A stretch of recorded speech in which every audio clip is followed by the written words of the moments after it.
Everybody, I hope you're doing well. Welcome back to the channel. Today on the bench, I have a Gretsch 5420T that the customer brought in really just for a general setup and cleaning. It's in really good condition, as you can see. And based on the serial number, it looks like it's a 2018. The customer said he had it about a year. Doesn't really play it that much, but would love to get good once over.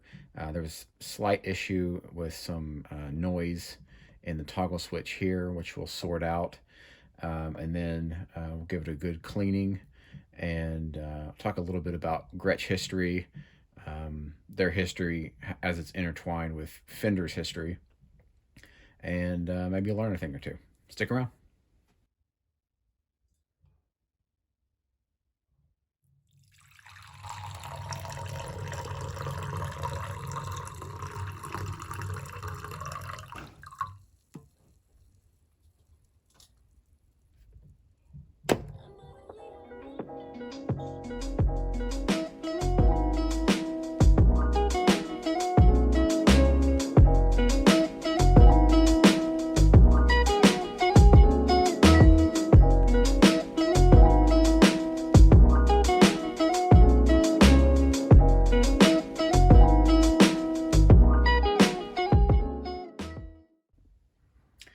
Usually when I do a setup, I will replace the strings. These strings are in really good condition, so I'm going to try to save them. Um, and one trick I have that works on Bigsby style um, tremolos is that instead of taking them off up here by the tuning peg, you can remove them from the Bigsby end. And I have this little cleaning utensil called the string cleaner. I don't really use it that much for actually cleaning strings, but what you do is you'll put it under your strings here. This is going about as horribly as you would hope. And then clamp down, and you can slide the cleaner up and down on the strings, which is what it was intended for, but not what I use it for. So what I do is that I will slide it under the strings behind the nut here and close it. And then as I detune the strings, I will remove them from the post down here. And this will keep them from getting too tangled up.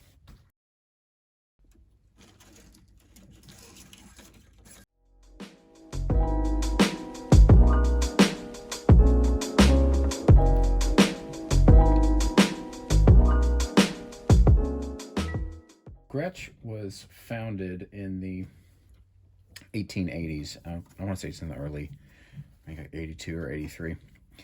And they started out making drums and tambourines. I think everyone knows, nothing sounds quite like a Gretsch tambourine. And then eventually they started branching out into other instruments like banjos, and then in the 1930s, they went with guitars. And they continued on like that for a while until the late 60s when they were bought out by Baldwin Pianos. I want to say that was 67 or 68. And, they were owned by Baldwin until 2002 when Fender purchased them. And I mentioned earlier that the histories of Fender and Gretsch are pretty intertwined. So when I was doing my Telecaster setup video, which I'll link over here, I was talking about the early models of the Telecaster, and the snakehead Telecaster being the first one. And that was kind of a misnomer on my part. It actually wasn't even known as the Telecaster when it was first created in the late 40s. So it was originally called the Esquire. And if you're familiar with Telecasters, you'll know the Esquire is a single bridge pickup model guitar. And that was the first one they released. And then in the early, I want to say 50 or 51, they changed the name to the Broadcaster. Um, it was at that point that Gretsch filed a lawsuit against them for naming rights, because Gretsch also had a Broadcaster at that time, and I guess they thought, people are going to see this Fender guitar Broadcaster and they're going to think, is that a Gretsch drum set? So in 1951, Gretsch had won that lawsuit, and Fender had to stop calling the guitar the Broadcaster. Now, they had all of these logos lying around, I assume. And what they did, if you've seen the Fender Telecaster logo, and I'll put a picture up, it's got Fender across the top, and they're different designs for different periods of time, but it usually just says Telecaster right underneath the Fender in a smaller font. So what they did is they had all these Fender Broadcaster logos, and they just cut off with scissors, I guess, the part that says Broadcaster. So they shipped a considerable amount of these guitars with just the Fender logo, and that's where the term no-caster comes in. So this is it's, I guess, a semi-famous version of the Telecaster that pops up every now and again in a reissue. So if you ever hear the term no-caster, that's what it comes from. It's from those 51 designs. And then eventually, I want to say in late 51 or early 52, but I think it was late 51, they decided on the name Telecaster. And that's what has been stuck around ever since then. Which, I talk about when the Esquire came out and when the Telecaster came out. And Esquires are very often referred to as the single pickup Telecaster. But it's actually the opposite. The Esquire, like I said, came out in late 49, and it was the single pickup. And then the Telecaster was in 51, and that was the two pickup version. So really, the Telecaster is the two pickup version of the Esquire. If you have a bridge style like this, with rosewood or ebony or some kind of unfinished wood as your contact on the body, most often these are unfinished. So you should treat them the same way you treat an unfinished fretboard, which is to condition it with oil. Depends on how dry your climate is, but once every 6 months, once a year, usually pretty good. And you can use the same kind of oil that you use on your fretboard on this.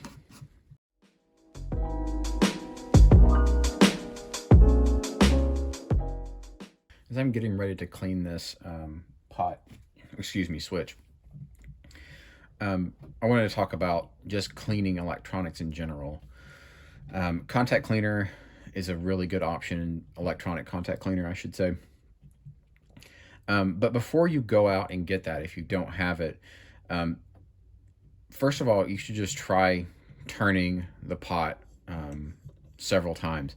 Most people have a misconception that pots are scratchy or switches are scratchy because they're dirty. Dirt got in them or whatever. And obviously, yeah, that can be the case sometimes, but most of the time, pots and switches get scratchy because they're not used. So they're sitting in one position.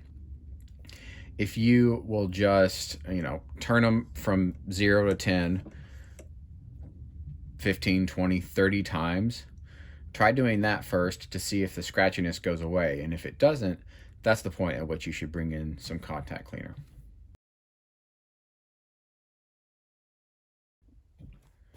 All right, I cleaned the fretboard and polished the frets off of camera, and I'm just going to go back and apply some fretboard oil. Since the customer said he had not played this in probably a year or so, or maybe he's had it for a year and not played it that much, I'm going to assume that it has never had the fretboard conditioned. It's important to keep it conditioned so that way it'll prevent it from drying out and cracking. And it's just good maintenance to have. So while I'm doing this, I'm gonna talk about what I use to really clean most of the guitar, and that's naphtha oil. And there's really two main reasons why I use it. The first and the most important is that it does not react with a guitar's finish, whether it be nitro or a poly type of finish. So you know, you won't have a cleaner that eats through the finish of your guitar or damages it in any way. The other one is that it evaporates really quickly, which is really good. So you don't want to use a cleaner that's just going to sit on the guitar and, you know, maybe soften the wood or damage it in any way. So that's what naphtha is really good for. It also cuts through grease really well, which is going to be the primary dirt that you're going to find, especially on a fretboard when you have your hands on it and you're sweating and whatever. Grease is really the main attractant of dirt on a fretboard, as well as, you know, the body wherever your arm rests. So I was polishing the hardware off camera. There's something I wanted to mention when it as it relates to intonation. So on a tunematic style bridge like this, a lot of the times the saddles, as you can see, are angled in one direction, and that's usually not an issue. But if you run into a guitar that just does not want to intonate properly, say for example this last one here was at the very edge and it was still not intonated, you can take these out and turn them around, and just the takeoff point of that angle, whether it's this way versus that way, that can make all the difference in whether the guitar is going to properly intonate or not. Hopefully you don't run into issues like that, but you know, before you go into something more drastic like moving the bridge or buying a replacement a bridge like this, you know, try that trick and see if it'll get you where you need to go. Before I put this pick guard back on, I'm going to do the same thing I did on that Epiphone cleaning and setup video, which I'll link over here. As I mentioned in that, if you haven't seen it, these, what I call floating pick guards, is maybe not the correct term for them.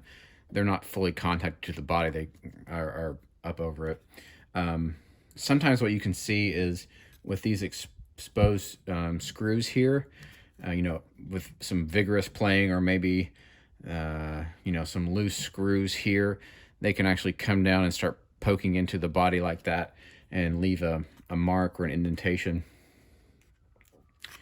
So all I'm going to do is put some foam tape right over it like that, and then come back with some electric tape and just secure that down. It's not anything that you would ever notice, but you know, if the customer decides to go sell this one day and someone says, let me take a look under that pick guard, you know, which is they all want to do, they all want to see under the pick guard, he's not going to be surprised by some kind of hole that he did not know was there. I'm getting ready to put the strings back on this, and I want to share a couple of tips that will make your life easier if you ever have to restring a guitar with a Bigsby. The first one is to pre-bend the string.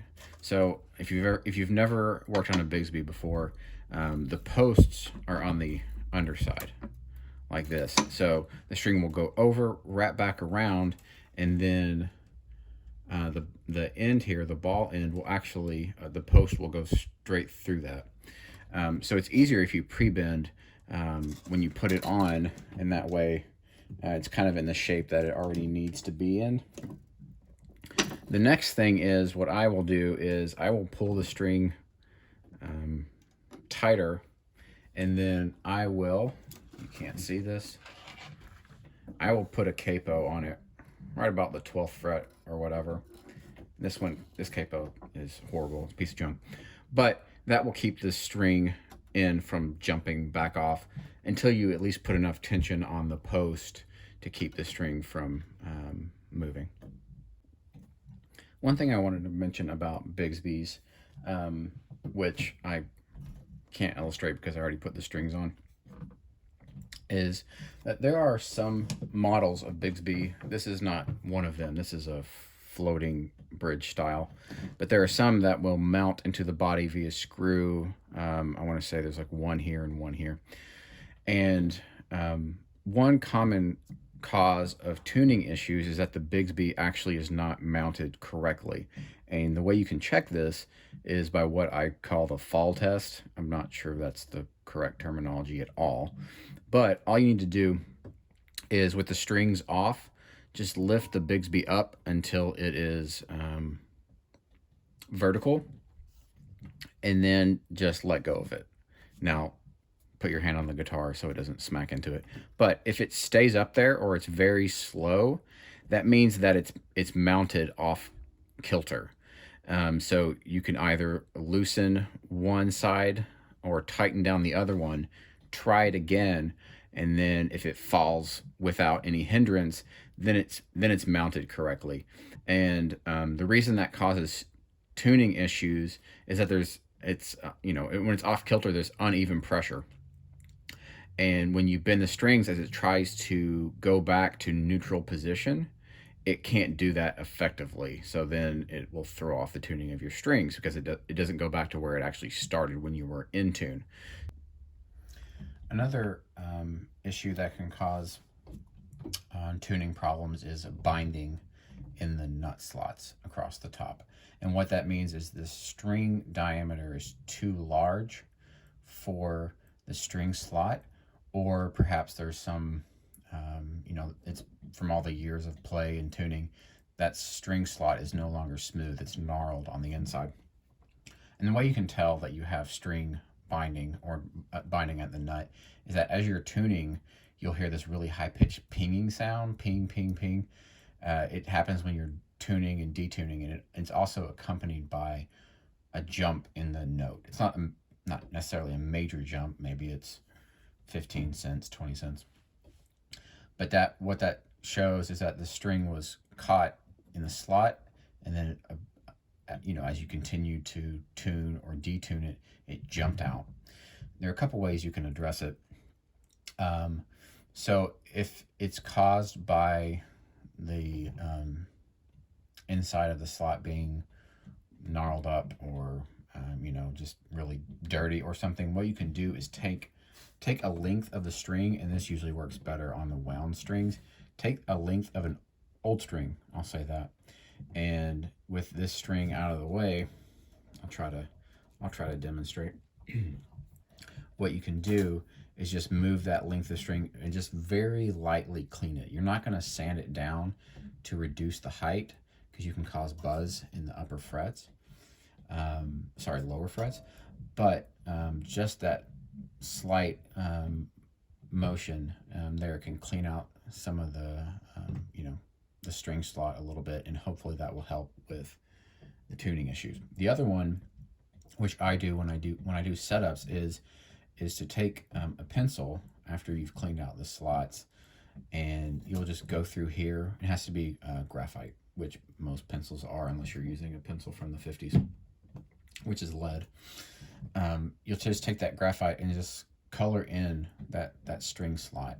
Graphite is a natural lubricant. You see a lot of guitar nuts actually will be made out of graphite. Same thing. So you're just applying a little bit into that slot with a pencil, and that will help the string move a little bit better. Before I call this done, I was checking the height of the strings at the nut, and I don't really have a hard and fast rule, and if you're not comfortable messing with string slots or nut slots, just don't listen to me. But what I do is, if you fret the string at the 3rd fret, it should just take a tiny amount of pressure to get that to then touch the 1st fret. As you can tell, it's pretty high up. So what I'm going to do is to remove a little bit of material from this nut slot.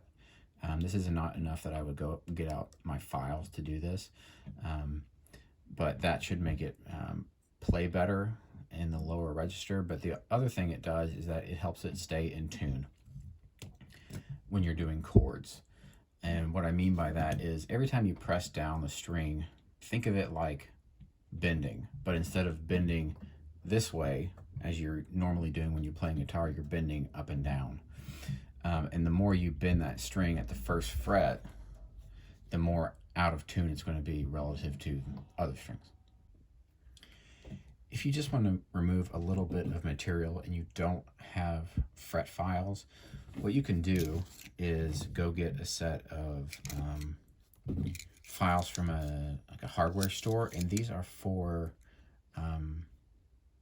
blowtorches. So these are tubular files. You can see that with very light teeth, and what they're used for is to poke into the nozzle and clean out the nozzle of a blowtorch. But they work for very light fretwork as well, and they're like $5. Whereas a set of fret files, a really nice set, will set you back 100.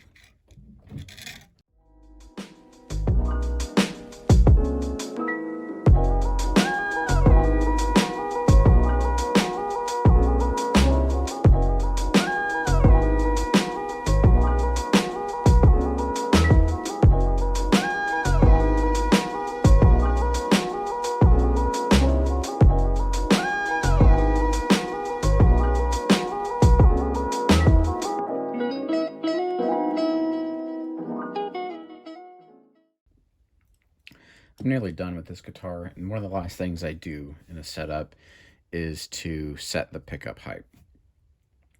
There are measurements out there that factories use depending on the brand, but generally 4/64 is about what you'd want to use kind of out of the box. That said, it's really dependent on the sound to you, especially if you've had pickups swapped from original, because these original pickups are put into a set together because they're similar enough in output, and maybe the company thinks they sound really good together. But if you've replaced one pickup and it's wildly different in output than what was in there originally, you'll definitely need to adjust the height. And in that case, let's say the neck is a 11K output and the bridge is 8. If they're a similar height from the string, the neck is going to be a lot louder. So that's why I say you can adjust them to factory settings, but in the end, what sounds best to you in terms of a balanced string or a balanced output on the pickup is what's right. One thing I forgot to mention when adjusting the pickup height is press the string down at the last fret. What you don't want to do is raise this in relation to a string that's not pressed down, and then if you were too close and you press your string down, it would hit the top of the pickup. So just fret down and the last fret, and then make your measurements or your height adjustments based on that.